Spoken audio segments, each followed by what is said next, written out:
I'm here with columnist Steve Milton from the Hamilton Spectator. And Steve, the Edmonton Eskimos come to town on Friday night. What do the Ticats got to do to win this game? Ricky Ray is the answer there. They've got to control him. They can't allow him to get in the position that Anthony Khalil did last week from the fourth series on, which is absolute comfort zone. And the last game they came at him pretty hard, and Ricky showed something. But if you give him any time, he's going to pick you apart, especially the way the secondary's been playing. And I understand that there are some forced changes there.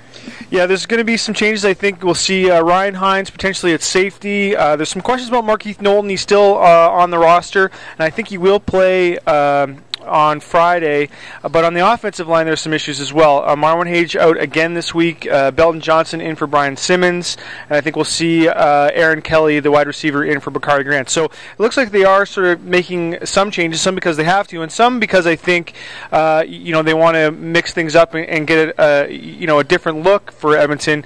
You get the sense that here we are again, and it's another must-win game. It's been like that for now, closing in on 3 years, and this really is more of a must game than it looks like, because next week's not a home game. I mean, the home game's not a home game, so you can't count. You don't have that extra advantage. They lost to Edmonton, they lost to Calgary on the road, and now they're facing one of them at the road, so they must win the home game.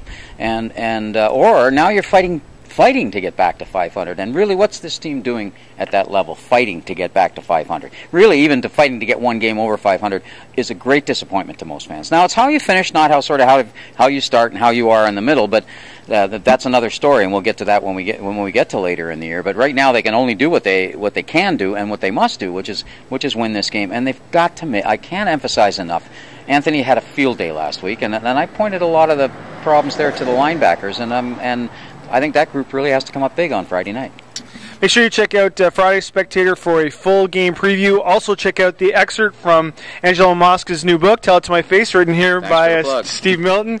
And make sure you check out the Scratching Post blog for all up-to-the-minute news. For the Hamilton Spectator with Steve Milton, I'm Drew Edwards at Everyone Stadium.